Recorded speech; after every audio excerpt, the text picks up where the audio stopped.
불멸의 전사 2. Welcome everybody to the Nexon Arena. We got some more Pro League tonight on a Tuesday evening. I am Valdez, with me is Wolf. Glad to have you joining us, everybody. And how are you doing today, Wolf? I'm doing great. Much better than the Afreeca at 0-2 and -3 here in round 2. But they're up against Samsung, who actually is at currently the same exact score. So we'll see who comes out on top of it. It should be one of our closer matches. Starting things off with a Protoss versus Protoss, Deer, and Super. Yeah, pretty interesting between these two because when you're looking at this matchup, you know, Deer was on a roll, but then he had a couple of shaky games. I think it was against Hero. I'm not 100% sure. He lost both games to Hero in the matchup versus CJ. And then Super actually had a really nice game against Innovation, who is one of these Terrans who is at the top of our winners rankings. Looked slow at the beginning, but then really turned it on for Pro League once he dropped out of the individual league. So I feel like when you're looking at this one, Deer seems like the favorite, but anything really could happen, especially because it is a PvP. Yeah, Deer got definitely a little bit cocky in his matches versus Hero, especially the game where Hero all-inned him, and he tried to even do like counter warp in, and Hero lost his Mothership Core. It was a bit of a shaky Protoss there for him, but you know, I feel like anything is recoverable, and Deer has recovered from the biggest slump of like possible pro gamer history. Like, I mean, like even you look at someone like Seed, who is a GSL champion, like his slump is like was such a slump that he was basically non-existent for a while, couldn't even qualify. But Deer was like always around, but never making waves. And this is like his best time since he was a champion. So, you know, anyway, we're talking too much about this first matchup. Let's take a look at the real story here. Generic Green Wings at 4-0 and +9. And I really feel they've solidified their position over KT Rollster at this point in StarCraft 2 and Legacy of the Void. Yeah, it's kind of weird the way that works out. I mean, SKT did win round 1, but Jin Air is a gigantic challenger. And already just every matchup that they've played, obviously winning a lot of points here, at least 2. It looks like with that +9. And Maru, their hero, is come back. You know, didn't do well in the individual leagues, but he's 9-0, still undefeated. The only one on this this first page of the winners ranking. Looks like Deer got a golden border because he's the only player in Samsung in the winners ranking at 6-4. I believe that's why he has it, because he's not the most winning Protoss, so I'm not sure how the gold borders work this season, as Zest is 8-3, so I was wondering about that. But here are our lineups. Just looking at this, we saw both Bravo and Reality play recently. Samsung's lineup is still looking decently solid. Armani is going to be playing for his second time this season, but he's up against Patience, who had a bit of a rough run recently. But Bomber, man, Bomber, I didn't have faith in him at the beginning of this season, but he's just winning match after match after match, and it should be a great TVT there. Yeah, that's the thing about Bomber. We just didn't have faith in him, but he just kept winning to the point where he forced us to have faith, and all those Bomber fans at home are like, yeah, he's winning again, finally. And he really is looking a lot better. So I'm looking forward to his games. As you said at the beginning of the broadcast, this should be a pretty close series between these two teams. I mean, they are currently down at the bottom in terms of, you know, 0-2, -3, yes. But, I mean, keep in mind, Afreeca did make the playoffs of round 1, so they definitely have the potential to do this. And Afreeca was the team that just barely got knocked out by Afreeca in round 1. So these teams definitely aren't like the bottom of the barrel. I don't want you to look at them as that when you're watching the series. Oh, absolutely. Definitely either one of these teams could make it to the playoffs. Now with our 4 teams advancing the playoff system, 4 to 7, like more teams will advance than not. So you just got to avoid being in the bottom 3. And that's what these two teams are fighting for here. So we have some events down here at the studio. But most important thing is it's free. You don't have to reserve a ticket or anything like that. Just show up. We got popcorn and soda and orange juice and like all sorts of other snacks down here as well now at the studio. So come up to the second floor and grab that. It looks like it's called the T-World Bar is what they're calling it now. As this tournament is sponsored by SK Telecom, and T-World is one of their brands. I think that's the name of their stores, actually, when you do go to it. So it makes sense that that's the T-World Bar. Definitely come on down and get some snacks. There's also an APM contest thing next to the bar as well, where you can test your reaction speed. Yesterday, DTR and I did play during the break between the two matches, and I was #1 until the very end of the night where someone passed me. I didn't get to see who it was, but GTR was also like top 3. Ooh, so I want to try that. I want to see if I can do that. Let's see if I can beat you guys, or someone has beaten you guys. But let's see what this first matchup has in store. Deer, now it's 6-4. He was at 6-2 or even 6-1 at some point, but he's lost a bunch in a row. And as you said, looking cocky in the PvPs against Hero. I think those losses, though, will bring him back down to earth. Crushing Losira in the GSL as well, you know, just in the round of 8, like making it look easy. So Bopperino'd, man, that was not close. Not even close at all. So I think his mindset is still definitely there. And his confidence, maybe his overconfidence can sometimes be a weakness, but I feel like maybe the losses versus Hero kind of brings him back to reality a little bit. He's 5-2 versus Super. Super been around since the oldest of old times. He was like on Nex as Nex Vampire and traveled through many teams before he ended up back here on the Freaks. Was on MVP for a while there as well. And someone who has a lot of experience in the booth himself. Let's take a look at the predictions as you and I are leading their percentages. Looking down the Korean comments to see if they recognize us. Looks like they're Chaster is just a little bit upset about his results, but they don't think they mentioned us. But yeah, you and I are leading the pack. But there's so many upsets in this round that we haven't even hit 60 here, so it's been pretty crazy. We had last week was that week where we were just like, why are all the players that are supposed to win not winning, right? And it really does reflect. I'm glad you do point that out. Still getting close to 60%. I have confidence tonight. Yeah, and, we could break it. We could do it. I think we can do it. And a lot of the other casters have some wonky voting, too. I know that Kanata went for all Samsung tonight, which is very interesting, given that I think a lot of these matchups are definitely Afreeca Freaks' favor. But we'll see how that works out. You know, maybe Samsung could pull out that 3-0. Anything really could happen, especially after last week. That is for sure. But guys, let's jump into game number 1 on Orbital Shipyard for this PvP.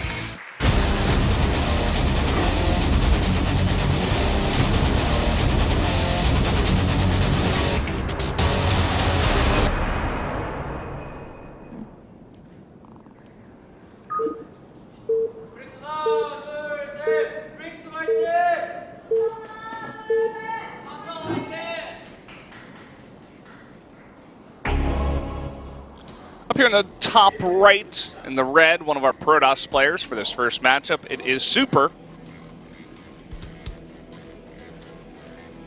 And his opponent to the bottom left in blue, it is Deer. Now this opening match really sets the tone for momentum in this best of 5, but I really have to say, if Super loses it, it's not the end of the world for the Freaks, but if Deer loses it, I feel like it's more of a big deal, because I think he really is favored here quite significantly. This is the same map he played against Hero on, in fact, last week as well. It's a map he's very familiar with. He's practiced a lot of PvP on in recent times, so just something to keep in mind, as we're going to have a very greedy build out of Super. Looks like he's going to go for a Nexus first. Oh. It's not the first time we've seen this, but like it's still pretty rare. Look at this. He's going to have one of his gases stolen too with that Nexus first. Immediately goes to take his other gas there, as he can't afford to have both taken right now. But that is pretty insane, this build. We do not see this very often in this matchup, but players starting to get a little bit more greedy as they begin to learn the maps a little bit better. You know, Deer nearly blocked that gateway as well with his probe. So if that had happened, like if he'd been able to block a little bit longer, he might even unlock like a timing attack or something of that nature. Let's see what he does back at home to respond to this. He's already got his core on the way. And, you know, if he can attack with an early adept pressure, that's going to be difficult to deal with for Super. It's also going to give him a good scout. But I don't think he's actually going to all in here or try to punish this like too hard, because of how the nature of Legacy of the Void works, and Legendary Cores can come out, you use photon overcharges to hold. Still a greedy build nonetheless, and obviously Deer knows because of this, he's not going to be dealing with any Oracles anytime soon. Like, he's very safe. There's nothing to be afraid of. Yeah, I mean, look at the build already out of Deer. He actually builds a Zealot. I think maybe he was building that and he cancels it here in favor of the Adept. And he's going for a very fast Mothership core that's going to be chrono boosted out here. It looked like his Cybernetic score was slightly delayed but compared to the cybernetics core of Super, of course, with the Nexus first build, he is going to have a much later mothership core and tech here. Yeah, finally, the Zealot coming out here for Super to push this gas away, and there's the Stargate coming down for Deer. 2 Stalkers on the way, and there's the Nexus being planted finally here for Deer as well. It's very difficult for Super to find out what's going on because he has no sentry, his mothership core is late, and obviously there's a tight wall at the front, so any probe that he sent across the map, like the one that he attacked the pylon with, won't give him any information. This Shade will see the double Stalker, and he probably will just cancel it and leave. There's see if he commits to the... oh, he's actually going to commit to some economic damage here. Doesn't focus too well, but is going to get 1 probe, damaging the other 2, and not the kind of damage he was looking for there. Trades in a depth for 1 probe and denied mining on only 2 probes. So very nice micro so far from Super. Now the mothership core comes in here. He's right on top of a pylon, needs to recall immediately. Yeah, definitely a very aggressive move there with the mothership core. Wanted to see if he could find any sort of tech. He still knows about the 2 Stalkers, obviously, and that's going to be what he wants to avoid with his Oracle if possible. And he's going for a Phoenix follow-up as Super adds his own Stargate. And usually the player who goes Phoenixes first will have an advantage, as we heard in our interview yesterday with Classic, who hadn't played in a very long time and came out and won. As if you actually are up against Phoenixes and you're behind swimmers, you will have to add 2 Stargates if you want to compete. And right now is going to be the first glimpse Super has of the Stargate tech. He didn't know, but he had his Stalkers ready and prepared just in case. Oracle coming in here, going to get 3 probe kills. Takes a lot of damage, and oh man, looks like he was 1 hit away from death.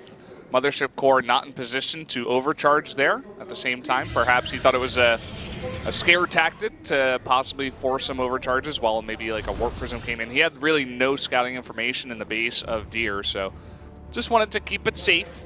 And he is sitting on his 2 bases here. Deer tries to add a 3rd base here himself, but already Super's got that out faster than Deer. Deer also didn't see the Stargate of Super. I mean, he was just on the edge of it, skirting around with that Oracle, but just did not quite get vision. So he's still going to have the Phoenix lead because he hasn't halted Phoenix production, and he is continuing with that. We see Super committing chrono energy to not only the Phoenix, but also the Observer to try to get more vision as to what Deer is following up with, because he also doesn't know if this is going to be a Phoenix fall, but he has to kind of make his own Phoenixes just in case. And then he has to be defensive with them, because if he tries to go out and try to catch the Oracle, then he's going to lose his Phoenixes like we may see here, actually. If he's okay, I thought he was going to commit there, but he's not. He's looking for it. He's got a couple of Phoenixes in position to stop drops and Oracles, but as you said, he's going to get right on top of one of those Phoenixes here and immediately burst it down. Now there's no defense over here, no pylon in this mineral line. Going to pick up a bunch, use that energy on the Phoenixes, and get away. That worked out really well for Deer. You know, he knew if there were going to be Phoenixes out, he had the better count. And now he's going to be able to, with that Phoenix kill, bully the mineral line. And if Phoenixes come to defend or even spawn here, he could just 3v1 them. 2 Phoenixes nearby, but it's now 4v2. Oh, and he's kind of cornered them here in the corner. Looks like he just barely misses them as Super darts around the top side of the map. Now with the Stalkers around here, he's going to push the Phoenixes out and add his own 2nd Stargate. Deer also knows that because of his dominant force with the Phoenixes, he can use all of his energy for the time being on probe lifts and things of that nature. He doesn't need to be at home for any reason. Looks like he spotted this Observer and wants to snipe it. He's going for the chase. I love this. Deer is really playing a great game here. Not to say that Super is not, but Deer just really reacting to what Super did and is controlling it. And as you see, finally, that what Classic was talking about, the 2nd Stargate tech coming up, the Fleet Beacon, but also a 2nd Stargate coming up for Deer. So yeah. And it looks like Super's going to get his 2nd Stargate and Fleet Beacon out first, which is very, very nice, as, you know, he is 1 Phoenix behind, definitely needs to catch up here. And on the ground, these guys very similar forces. I mean, there's 3 more Stalkers right now for Super, but it's not a huge deal overall. There's 1 more Oracle in the sky for Deer. And still no Fleet Beacon for Deer. He's really delaying that for now, so he's going to be late on that range compared to the range of Super. Yeah, and if he doesn't have it, his Phoenixes will always lose the battle unless Super like miscontrols or gets stuck in a corner and is just outnumbered. There's the Anion Pulse Crystals coming up immediately. There's a Fleet Beacon from Deer. it's not going to be like the end of the world. They didn't have it right away, because I don't think we're going to see a big Phoenix commitment by either player anytime soon. I would like to see +1 come out for either player. +1 armor is not even always a bad choice for your Phoenixes or even the shields, because Phoenixes do dual attacks. And we haven't seen a Phoenix PvP like this in a few weeks, really, where it goes like crazy Phoenix versus Phoenix. Yeah, the last one that I believe that we saw, I mean, I didn't get to catch the VODs of last night's game as I was casting a different game, not our Starcraft. Not our beloved Starcraft, no! He was casting the card stone. The cards with Artie McFarty. It was great. But I am back here. It was fun. But either way, I didn't get to catch that game between Classic and Zest. I saw the results and was very surprised. It was basically Classic just outplayed him with greedy opening and then did a follow-up attack versus Zest tried to go Phoenixes but didn't have enough of them, didn't realize that Classic had like a great economy and had a ton of gateways powered up with like his Charge Zealot Archon Force with better ground upgrades, and Zest didn't build a gateway wall or anything. That was basically the long and short of it. Yeah, because I didn't see that one. I wasn't sure if it was a Phoenix game, but the last one we saw before that was Zest versus Hush, which was utter domination by Zest over Hush. Like, he got ahead in Phoenixes and then just constant harassment, picking up stalkers. It was just out of control. Looking at what these two guys are working on building right now, it's like Deer stopped Phoenix production briefly to get Charge and +2. Super's getting Blink, but he's making more Phoenixes right now. A Mothership is on the way for Deer, though, which we saw him use against Hero in that Ace match, actually, which he was ahead in, and many people would argue he should have won that game, but made a few too aggressive of choices at the late game. He's also planted some stasis wards. If this army gets caught, it could be disastrous. There's none here. I'm actually liking the position of Super right now. He has that +1 about to finish up. The Mothership is not finished either. So a +1 for air for Super is going to be fantastic when you have this many Phoenixes. And he's going to go for the attack right as +1 finishes. Yeah, he's not 100% sure exactly how many Deer has in that big clump, but overall a pretty even fight so far. Some feedback's going off here, but I don't know if it's going to be enough to turn the tide of the battle. That Sentry definitely not going to be it. Mothership's nearly done, and an Archon will finish morphing. It means it's going to be tougher for Super to commit here, but I think he definitely got the better trades there. As you guys can see, those stasis wards I was talking about, as well as a cannon. The ground army now, looking at it, it's Stalkers on the ground for Super, whereas Deer has gone for the more traditional Zealot-heavy composition with Archons and Charge, and I like what Deer is building better. It's just been more successful. Yeah, the Stalkers do more anti-air, but the ground army is really going to be the big problem, especially once Archons start getting out of those Phoenixes. They can't lift Archons, and they're not going to last very long in a fight. Yeah, the Archons are going to be the problem for sure. I mean, you can get rid of the Archons with your Stalkers, but with that many Zealots with +2 against no ground upgrades right now for Super, you're going to be in a bit of trouble. I mean, Deer doesn't want to take this kind of fight, losing a couple of his Zealots here in the middle of the map, but if those were grouped up with the rest of his army, definitely could be a bit hard for Super to deal with here. Yeah, catching those Zealots that were going for the harass is pretty big. Obviously going to cost Deer a bit of a chunk of his bank. And he still looks like he wants to fight. He has the Mothership, which means vision is going to be very important. He's continuing to plant stasis wards, which I really do like. I think stasis wards are going to be the future of any matchup with late game Protoss, just because of how much value they can give you, and they're free. They're just energy spent, and they're close. They give you vision. It's like, it's great. It's just like another use, another part of utility that's given to the Oracle, same as this Revelation. So now he's going to know where all of those Phoenixes are at all times here for about a minute or so. And it looks like he does want to go for this attack. The army of Super's not all in position, but the charge is used there on the building. Yeah, it's on cooldown right now. The Forge is being chronoed here. He's trying to get those upgrades out. If he loses that, he's always going to be behind in ground upgrades. Looks like Deer is just going to poke here. Wants to get that Archon, it looks like, even trying to use his Mothership to target it down. Ooh. Yeah, look at that. Super using a big amount of his attacks from the Phoenixes on the Mothership core, and here we go.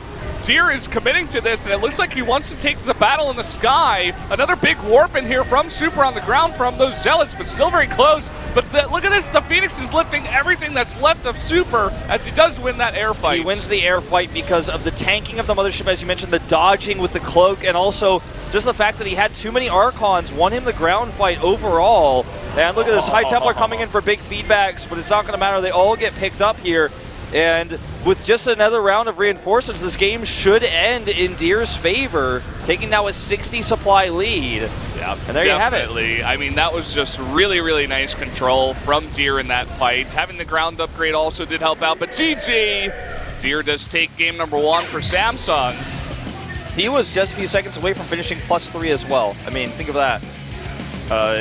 The Stalkers that we saw from Super there could have worked in another fight maybe, where he was behind buildings or just a little bit better protected. But Stalkers just don't usually work out versus Charge Zealots, especially new Charge Zealots in Legacy of the Void, because they can't micro against them. Zealots just overpower them. They're cheaper, they're more cost efficient, they're more easily replaced. And like if a Stalker can't out micro a Zealot, like a Zealot will basically 1v1 a Stalker. So it's like, well, why would you build Stalkers if you're in that situation? Plus the Archon's getting on top of everything else with less Zealots to buffer. Means the Stalkers and the Phoenixes at the same time are being hit by Archon fire.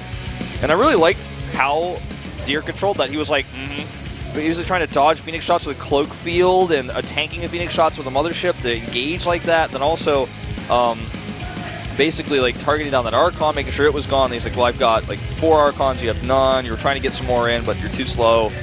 Very well done. Yeah, and this is kind of what we all expected. You know, we were talking about how Super definitely had a chance, and it wasn't definitely 100% in Deer's favor, but we all did predict him to win here, and he does give Samsung that hope in this matchup for sure. We are going to go into Alive versus Bravo at TVT, another mirror matchup for game number 2. Yeah, and this should be really exciting because Alive has shown some awesome TVT in the past.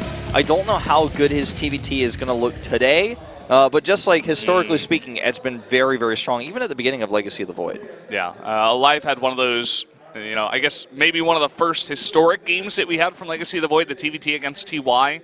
On Runes of Ceres at Vertical Spawns, where it went back and forth. Alive was looking really on point. TY eventually did win it, but there were times where TY was really ahead and then Alive fought back, and then he was really ahead, and then TY just barely held on and then won from there. So we've seen what Alive can do in TVT, but Bravo, last week, he took out someone who was really good. I forget exactly who it was. Yeah, I think it was a Zerg. I think it was like... I'm drawing a blank on that one as well. Maybe it was either Dark or Sue. I think it was against SK Telecom. It was one of those 2 Zergs, but that's a huge deal, regardless of which one of those guys it was, because Bravo, we don't get to see them all too often. Sue and Dark, obviously.